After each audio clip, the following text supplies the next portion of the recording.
On the night of the 24th of August, 2001, a fully loaded Airbus A330 with 306 people on board ran out of fuel midway over the Atlantic.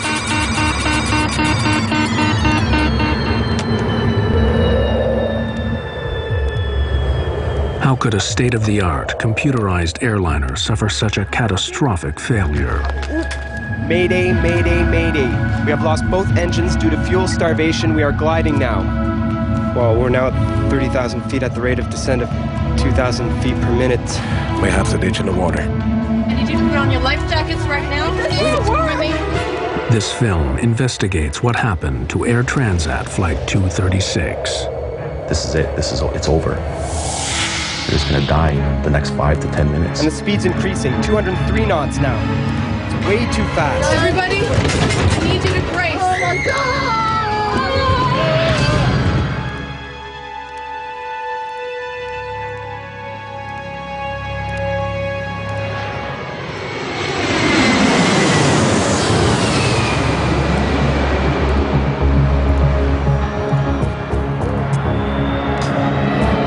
August 23, 2001. Toronto's International Airport is busy. Air Transat is a charter company that has grown rapidly to become one of the largest airlines in Canada. Midsummer brings fewer business travelers and a holiday atmosphere. Air Transat Flight 236 is bound for Lisbon. Most of the passengers are Canadians visiting Europe or Portuguese immigrants heading home.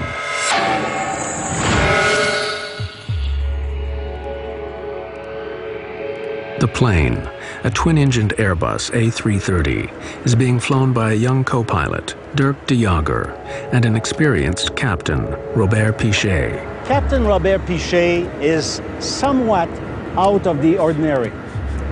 Captain Pichet, from the moment he gets his wing, he gets to learn how to fly in the north of the province of Quebec, where the conditions occasionally are very severe.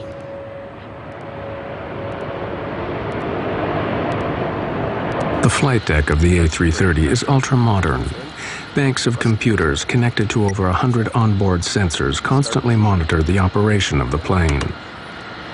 This film reveals how serious problems can arise when the pilots get unusual readings from the computers and begin to distrust them. On this night, the computers assist the smooth takeoff of Flight 236. 236 Heavy, follow A320 Air Canada. Turn left on Romeo and hold short on 24 right. Roger, follow A320 Air Canada, left on Romeo and hold short of 24 right.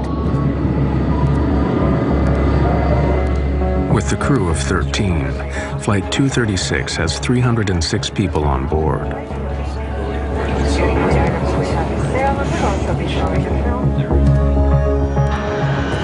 Transat 236 Heavy, cleared for takeoff. 240 at 8, cleared for takeoff, 24 right, Transat 236 Heavy. At 10 minutes past 8, the Airbus A330, loaded with over 47 tons of fuel, left Toronto for Lisbon. V1, rotate.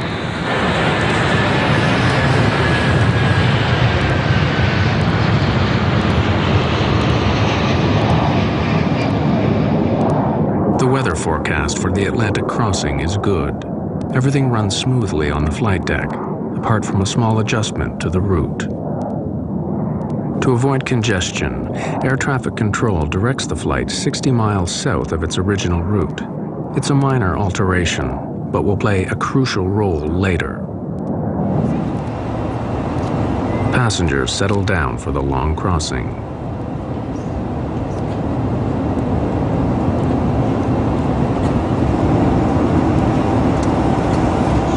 Everything appeared quite normal, and in fact, I had traveled on Air Transat previously and found it not to be very good, and was surprised by the quality of the flight, that it was on time, the plane was newer, and we thought generally it was much better than we had expected it would be. We're getting to our next checkpoint. Every 30 minutes across the Atlantic, the crew check their position and fuel consumption against their flight plan. 0.2 tons on the right. 11.2 tons on the left. Despite the computerized systems, some procedures like checking the fuel on board still need to be done by hand. 5.2 tons. By comparing the amount of fuel in the tanks with the amount the flight started with, the pilots can keep an eye on their fuel consumption. Fuel check complete. Levels normal for the distance flown. All right. For the first 5 hours, everything is routine. The flight crew, Air Transat, and accident investigators have all declined to be interviewed about what happened next. This film uses known facts about the flight standard emergency procedures and expert opinion to reconstruct what took place on Flight 236.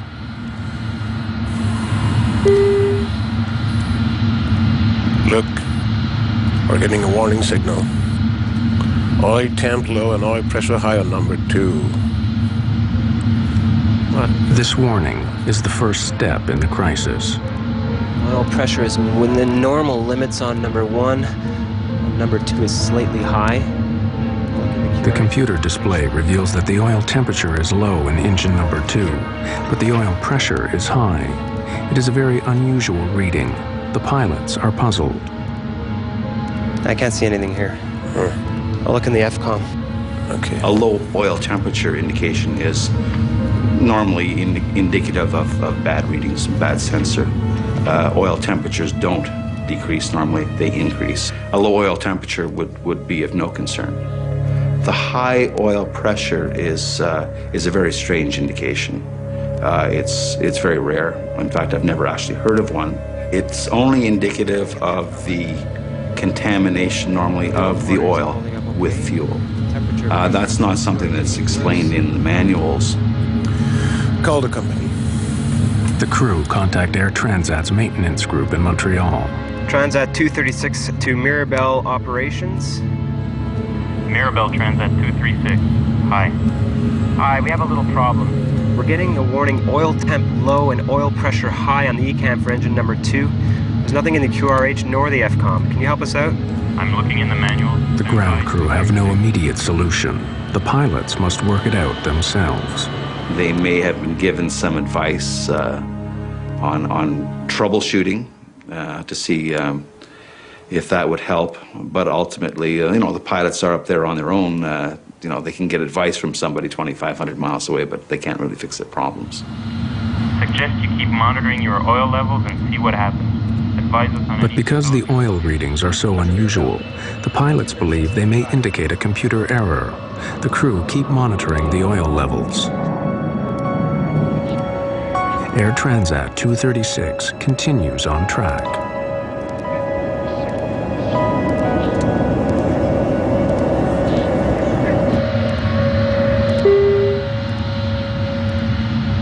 Then, 20 minutes later, a new warning. Fuel imbalance warning. Haven't seen that before. Follow all ECAM action. I have air traffic control. In the Airbus 330, most of the fuel is in large tanks in the wings. The computer has now detected that the fuel level on the right is now significantly lower than the left. The crew consults the Airbus flight manual, which recommends they transfer fuel through the special cross-feed valve. Fuel will then flow from one tank to the other. But before opening the cross-feed, the pilots must be sure that the imbalance is not caused by a more serious problem, such as a fuel leak. Last fuel check was only 15 minutes ago and it was okay. No indication of a fuel leak. Keep going. Wing crossfeed. On. On.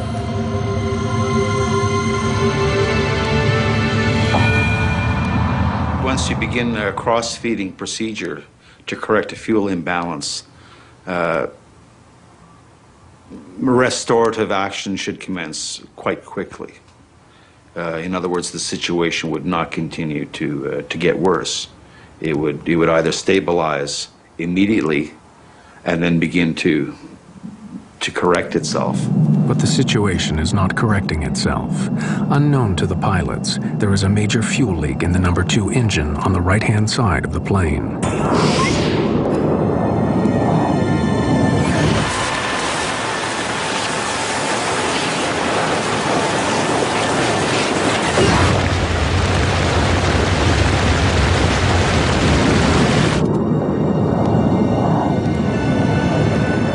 236 is some 300 kilometers from the nearest land, in mid-Atlantic.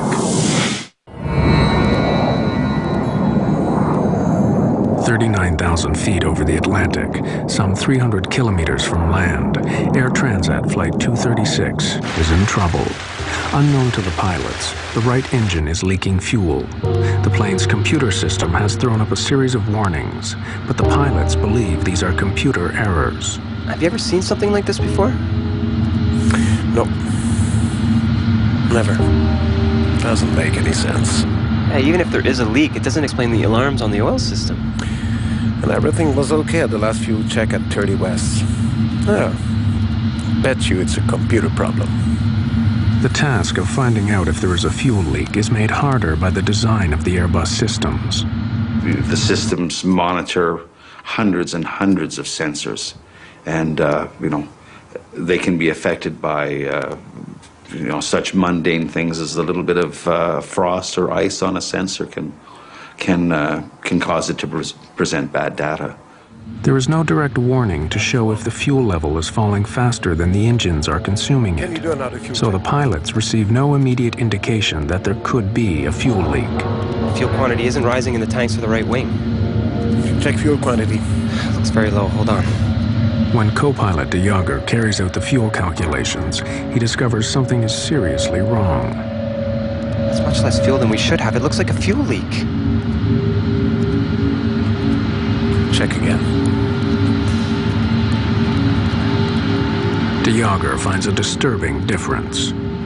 According to all the gauges, all the tanks in the right wing are way below the level they should be according to the flight plan, and there's hardly anything in the other ones.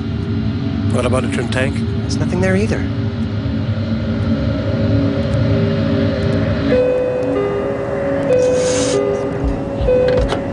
Yes? Hello, first officer here. Can you come to the cockpit, please? Sure. Although Captain Pichet still believes he is dealing with a computer problem, he nevertheless decides to ask for a visual check just in case, to see if there could be a fuel leak. Captain? Hi. Can you and Karen take some flashlights and go to the windows if you can see anything trailing back from the wings?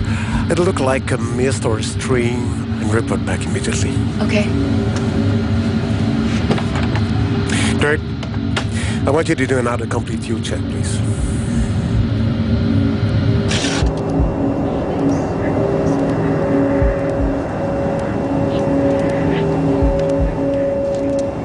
I'm so sorry. In daylight, the fuel pouring out the back of the wing would have been clearly visible. But in the dead of night, even with a torch, the fuel leaking from the engine is impossible to see.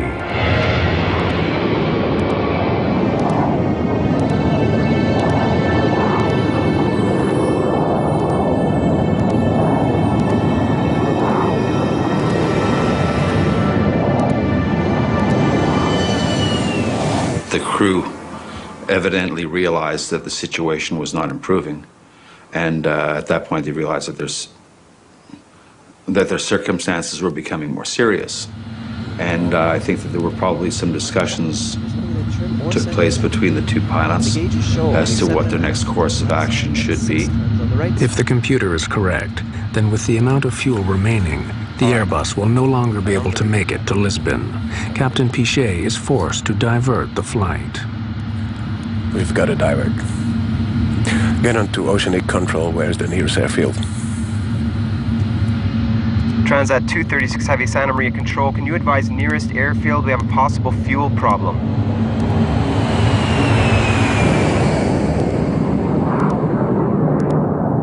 The nearest runway is over 300 kilometers away. With the fuel remaining, Lagesse Military Air Base on the tiny island of Terceira in the Azores should be within reach. Santa Maria Control, Transat 236 Heavy. Proceed 230, flight level 390 direct. 350 miles to threshold. Are you declaring an emergency? Stand by, Santa Maria Control. Not yet. It must be the computer.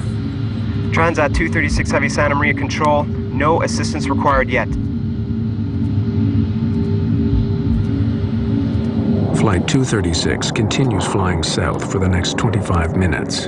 Everything in the cabin seems normal. But in the cockpit, the fuel readings are getting worse. Must be the computer. I've checked. There's nothing in the trim or center tank. And the gauges show only 7.5. According to the fuel gauges, the plane is using fuel much faster than normal. Whether they believe the gauges or not, the captain has no choice. He must warn air traffic control. We have to declare a fuel emergency. Transat 236 Heavy, Santa Maria Control. Santa Maria Control, Transat 236 Heavy, go ahead. Transat 236 Heavy, declaring fuel emergency.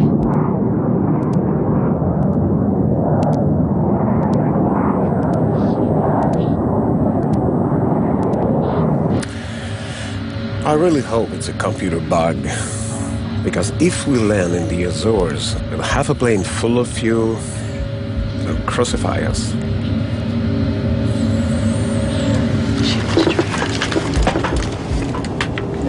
But at 6:13 a.m., less than an hour from the first fuel alarm, the full gravity of their situation strikes home.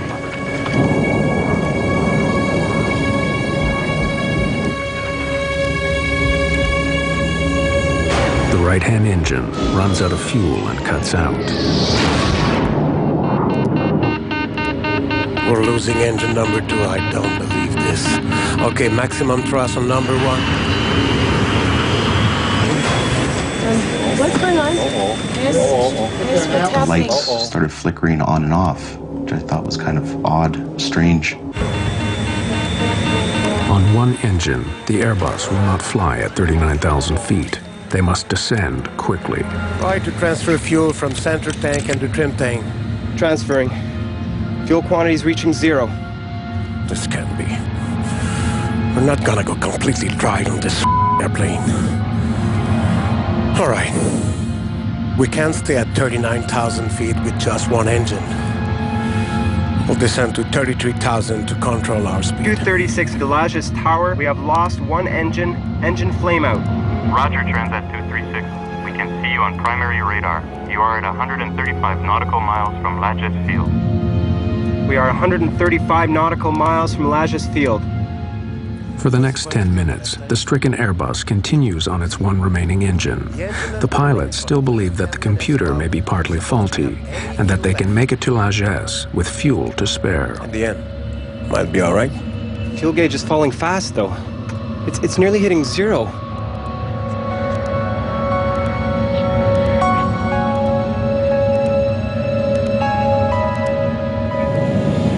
But 13 minutes after the right-hand engine cut out, and with 157 kilometers still to go, the left engine begins to fail.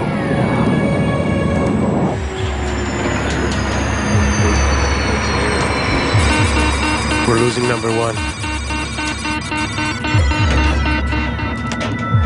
Mayday, mayday, mayday. We have lost both engines due to fuel starvation. We are gliding now.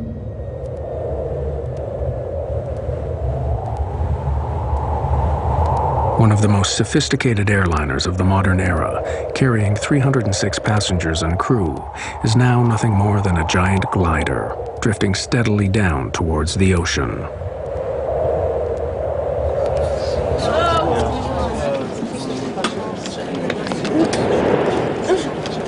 Honey, it doesn't work. You're trying to. Excuse me, can somebody come?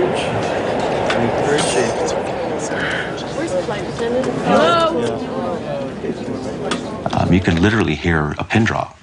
The exterior, there was no sound in that plane, in that cabin at all. A lot of people were praying and screaming for God. List of functions we've lost. We have no more stabilizer, blue and yellow hydraulic, no ADR 2 and 3, no anti-skid, no reversers, rudder trim, radio HF 1 and 2. With the loss of both engines, we have no electrical system. If the engines aren't running, the generators aren't running, so there's no power on the airplane. There is a small device, it's called a ram air turbine.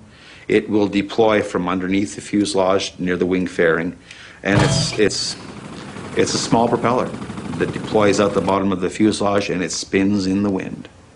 And that small propeller will provide very limited electrical and hydraulic systems to run the aircraft.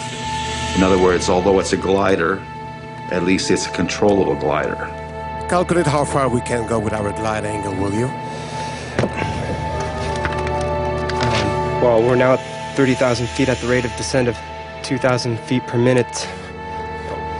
We can hang on for 14 or 15 minutes. What? I don't want to die on our honeymoon. I was just trying to calm her down, like try and reassure her that everything would be okay.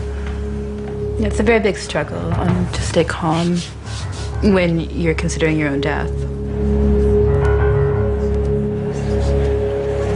Without power, the plane loses 1,000 feet in height for every 5 kilometers it travels forward. They can reach the Azores, but if the pilots make a mistake, they may face a forced landing on the water. We have to ditch in the water.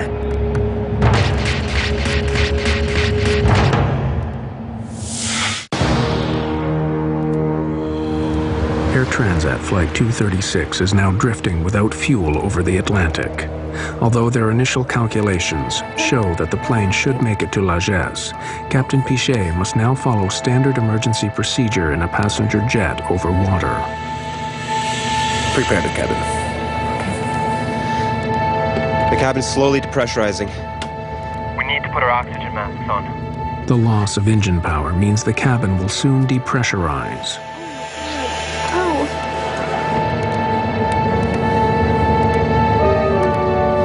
Everybody, please, I need your attention. We're preparing to ditch the plane. I need you to put on your life jackets right now. Within probably, I'd say, 2 minutes, I saw flight attendants with life jackets in their hand running down the aisles. And obviously, that was a sign of fear. What was happening was the first question that popped in my mind. I just need to tie this up like that. You don't really know what to think. But people did start to panic at that point when they were told to put on life jackets. This isn't working. No, it's all right. Wait, this isn't working. Remain, please keep her calm. It's not working. She's so dead. My best friend was talking to his father. His father died 3 years ago. But he's talking to him because he thought for sure he was going to be joining him. Ditching a large passenger jet on the water presents a severe hazard. If the Airbus 330 has to make a forced landing, the chances of survival are bleak. In my personal opinion, I don't think these airplanes would make very good boats. Typically, an airplane with a low-mounted tail like this, as it enters the water, one of the first things that's going to hit the water is the tail, and it's probably going to be ripped right off, and the fuselage is probably going to open right about there. In 1996, a Boeing 767 ran out of fuel off the coast of East Africa. Its last moments were caught on amateur video and reveal what happens when an airliner attempts a controlled landing on water.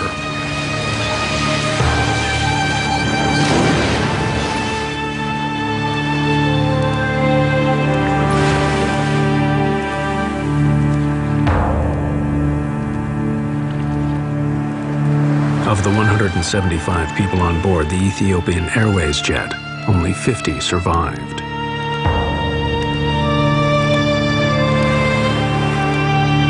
The chances of it surviving ditching and floating for very long are not very good. If Air Transat Flight 236 has to carry out a similar maneuver, it faces an equally grave outcome.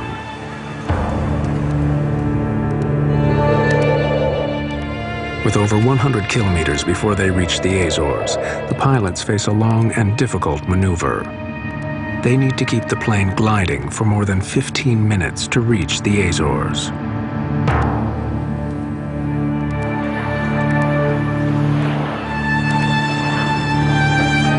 Transat 236 Heavy to Lagesse Tower. Lagesse Tower receiving Transat 236 Heavy. Do you have us on radar, Transat 236? We have you on primary radar. Confirm you're at 80 miles out. Your heading is good.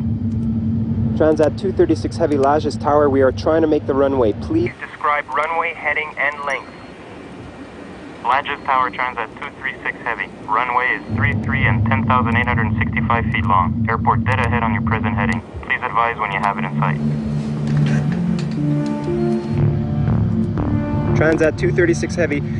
We cannot see the airport. We will tell you when we can.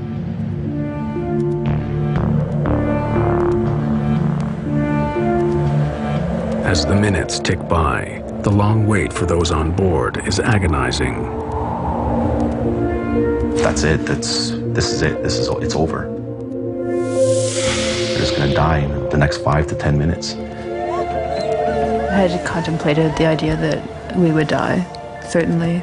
And kind of I think in that moment you can accept it more than you think you would accept it. The torture of the whole fact that you're gonna die, which I totally thought I was going to, is worse to me than dying. If I'm gonna die, just kill me now. Just get a gun and shoot me, or just let this plane go down and nosedive into the ocean and then just die instantly.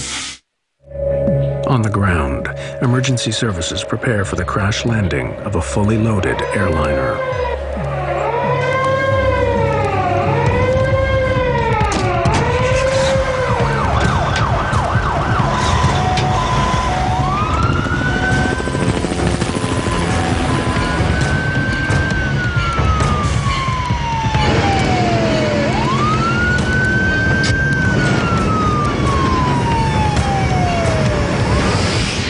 With 20 kilometers to go, the crew now prepare for the most dangerous part of the operation, getting their plane on the runway in one piece. Heavy to Lajes Tower. Do you have our distance from threshold now and weather, please? Roger, Transat 236 Heavy. You are 8 miles out according to primary radar. Airspeed 280 knots according to our readings. Visibility unlimited. You should have the airport in sight. Negative, Lajes Tower. Until now, we cannot see the runway.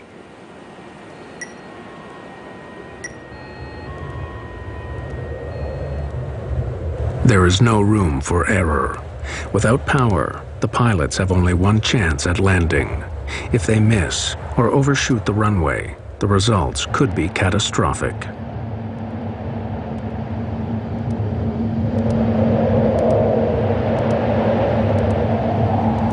I got it. Just to the right.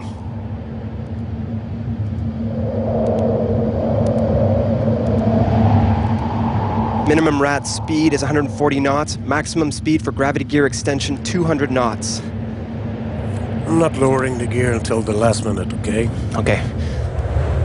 The crew struggle to lose height and speed for landing.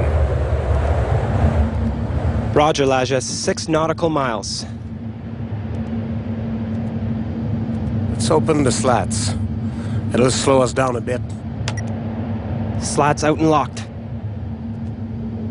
As they approach the runway, their speed increases dangerously. Too fast, and they could run off the end of the runway. Lower the gear. Hold on. Speed is about 200. All right. I stabilized the speed.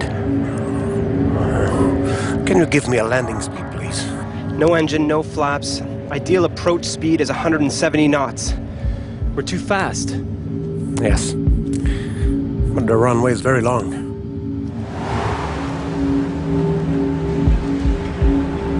Captain Pichet now performs a difficult series of swerving maneuvers to slow the plane down for landing.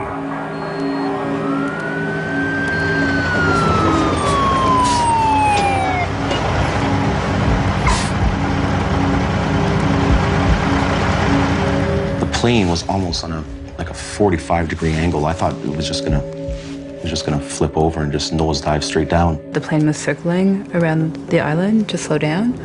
So then we saw land and then we saw water. And when I saw water again, it really struck me that, our chance for survival was gone. The runway is long. Yeah, sure, but at the end there's a 400-foot cliff. If we don't stop in enough time, we're toast. We're dead.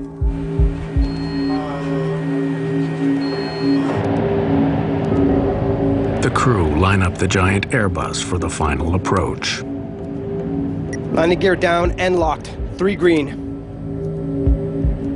No flaps. Only the emergency brakes. No spoilers, no reverse thrust. 4,000 feet, 195 knots.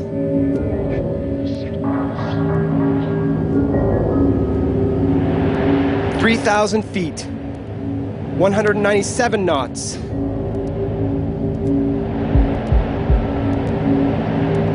"2,000 feet, 200 knots. Alert the cabin. Cabin crew, 1 minute to landing.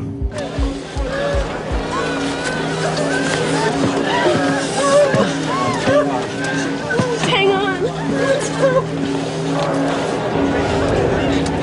Vertical speed at 3,000 feet per minute. We're going way too fast. And the speed's increasing, 203 knots now. It's way too fast. 1,000 feet, 201 knots.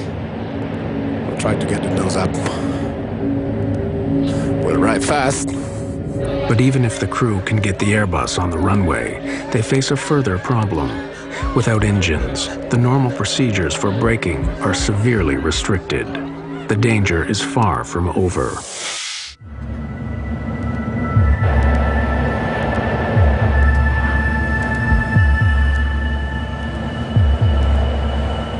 The pilots must land the plane without power and somehow get it to stop.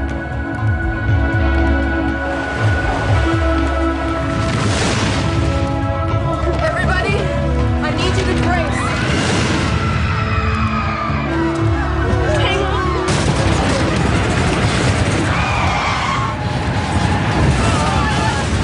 The Airbus hits hard at high speed.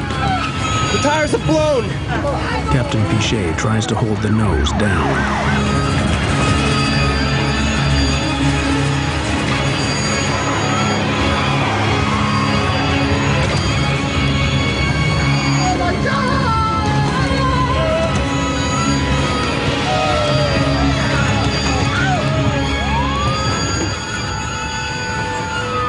After bursting 8 tires, the plane finally stops in the middle of the runway. What we say, we made it! We made it! We made it! Yeah, we made it! Yeah! Come on, everybody, get out of the plane right now. Let's go. Come on, come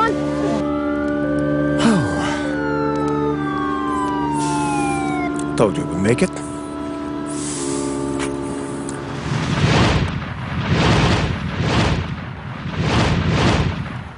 I just wanted to get out of this airplane quickly. I jumped, I hit the ground hard. I don't think my rear end actually even touched the chute at all. I didn't slide down the slide. I ran down it. And they're just, get out, get out, get out. So you're just running out of this aircraft. What in God's name just happened? I fell down to the ground, literally, and I started crying. I mean, once you're off the plane and you're evacuated, you want to know what happened.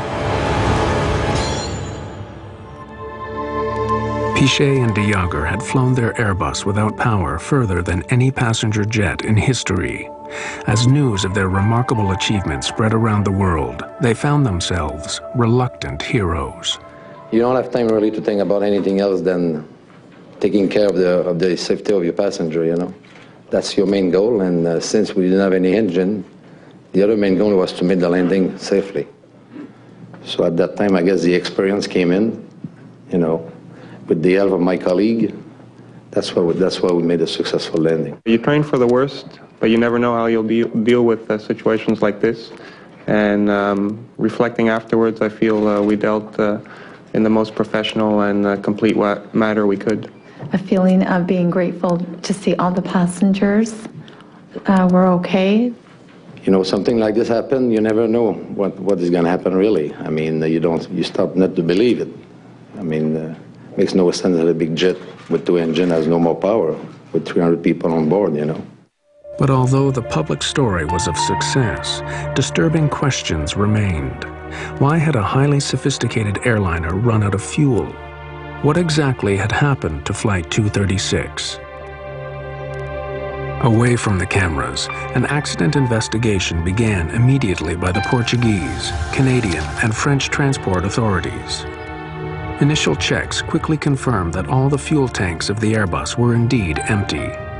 But to lose more than 17 tons of fuel in such a short space of time meant they had a major leak. The question was where? Engineers examined the fuel system, searching for faults in the tanks and the fuel lines. It wasn't long before they found what they were looking for. Just buy the right engine. In this particular case, you had a hydraulic tube that's relatively small by comparison to the larger fuel tube. And the hydraulic tube, due possibly to pulsations in the hydraulic system, were abrading against the larger tube. And eventually the larger tube had a leak in it, and the leak, or not the leak itself, but the hole eventually possibly led into a fracture of the tube, allowing this massive fuel flow outside of the engine. The investigators began checking Air Transat maintenance records. They discovered that on the 19th of August, 5 days before the flight, Air Transat had removed the right-hand engine for maintenance and installed a replacement unit sent by Rolls-Royce. But as they analyzed the repair logs for the engine, they uncovered a shocking mistake. This was not a case of faulty design, but of faulty maintenance. Rolls-Royce had supplied the engine without a hydraulic pump assembly. To overcome this, Transat mechanics had used the parts from an older engine. But they didn't fit properly, and the pipes had been rubbing together for 5 days, until midway over the Atlantic, one finally broke. The engine was delivered minus these two tubes and a bracket. That the purpose of that bracket was to maintain adequate clearance. So if they took the bracket off the old engine and put it on the new engine, is that the pipes would be locked together so that they could possibly abrade. As investigators questioned Air Transat mechanics, they found more disturbing evidence of malpractice. The chief mechanic testified that he had been concerned about the substitution of another hydraulic assembly. 5 days before the accident, he raised his concerns with his superior. The company decided that the aircraft must go back into service and could not wait for the missing parts. He should go ahead with the substitution. The replacement parts only differed from the correct ones by a few millimeters, but it was a difference that nearly cost 306 lives.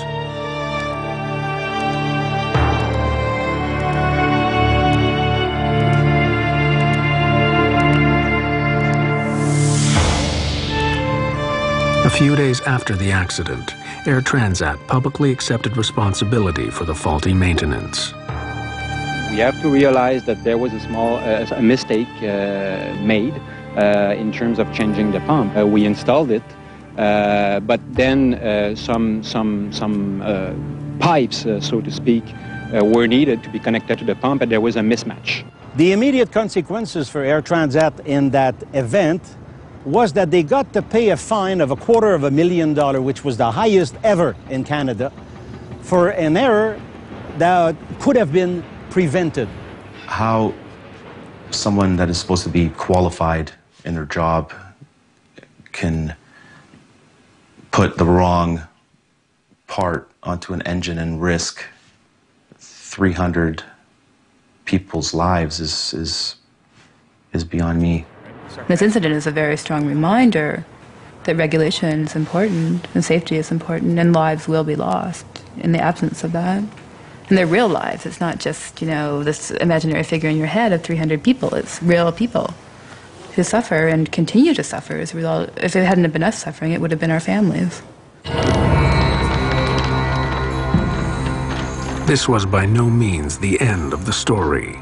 Investigators now turned their attention to the cockpit itself. And what role had the crew played in the events of August 24th? Could they have done more to avert the crisis? Key questions remained unanswered. Questions about what happened on the flight deck. The Transport Canada investigation into Air Transat Flight 236 discovered that basic maintenance errors had led to the fuel leak. Air Transat had accepted responsibility and were heavily fined. But the focus now turned on the flight deck and the performance of the crew. What part did they play in the fuel loss? Wing crossfeed. On. On. When the crew opened the cross-feed valve to transfer fuel from the left wing tank to the right, they lost 17 tons of fuel in less than 30 minutes. Yet they failed to close the cross-feed valve and prevent further loss. We have lost both engines due to fuel starvation. We are gliding now. In the days after the incident, Captain Robert Pichet and Dirk de Jager were called before the inquiry and asked in detail about their actions. More than 2 years later, these findings have still not been published. What follows are possible explanations for the course of events that night, based on known facts and expert opinion. Oil temp low and oil pressure high on number 2. The warnings of high oil pressure and low oil temperature from the number 2 engine on the right wing would not have led the pilots to suspect there was already a major fuel leak.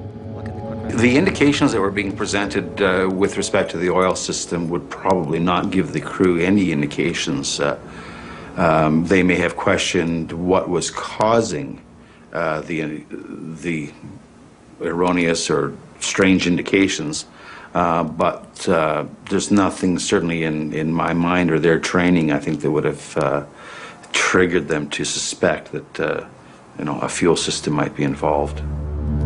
Bet you it's a computer problem. But although the pilots thought they had a computer error, the oil warnings were actually correct and were the first indication of a much more serious problem. Fuel imbalance warning. Haven't seen that before. When the fuel imbalance warning came up 20 minutes later, showing less fuel in the right wing than the left, it seemed unconnected with the oil alarms. This could have reinforced Captain Pichet's idea that he was facing a series of computer errors. Do not apply this procedure if a fuel leak is suspected. Despite his doubts, Captain Pichet was obliged to follow Airbus procedure to correct the imbalance. He opened the cross-feed valve. Wing cross-feed. On.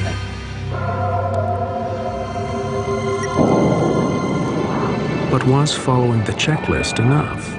You just can't idly flip switches in response to commands from the computers and anticipate that all will be well at the end of it. Once the checklist is complete, we can sit there fat, dumb, and happy. That's not the case at all. You got to keep second guessing it. Is that right? Did we do the right checklist? Have we got the results that we need? Once the pilots calculated the high rate of fuel loss, they should have suspected a fuel leak. Transat 236 Heavy declaring fuel emergency. By the time they had confirmed the leak, their options were severely limited. Now they had a choice. Do I close the crossfeed and see what happens, or do I leave the crossfeed open as the fuel imbalance checklist has dictated, and maybe the situation will correct itself? The crew wasn't really sure. Captain Pichet believed for a long time that he was facing a computer error. It was only when the engine stopped that he had to accept the fuel leak was genuine. The technological complexity of modern aircraft can help to make them safer and more reliable, but it can also lead to problems that nearly brought catastrophe to Air Transat 236. Discrepancies in replacement parts led to a fuel leak. Distrust of computers led the crew to misread the situation. These errors have huge implications. Only because air traffic control initially sent the plane 60 miles south to avoid congestion was it close enough to the Azores when the crisis struck. Otherwise, it would have had to ditch in the ocean. The Portuguese investigation remains unpublished. Airbus blames the pilots for mishandling the fuel leak. Robert Pichet and Dirk de Jager continue to fly with Air Transat. In August 2002, they received one of the highest honors of the Airline Pilots Association for the longest glide ever accomplished in a passenger airliner. After the accident, Airbus modified its checklist in the event of fuel imbalance. From now on, the computer checks all fuel levels on board against the flight plan. It now gives a clear warning if more fuel is being lost than the engines can consume.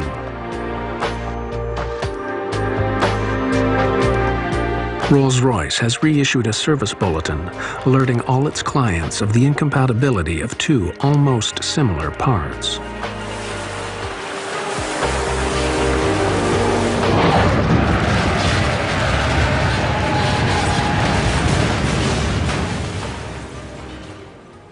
Whatever the circumstances are, the pressure that he was under is tremendous. He got that plane down safely, only blew out 8 of the 12 tires, and saved 300 people.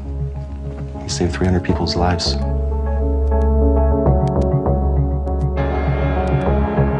Captain Pichet saved our lives, and whether or not he made an error, or if there was a failure of a computer, it doesn't really matter because we're alive.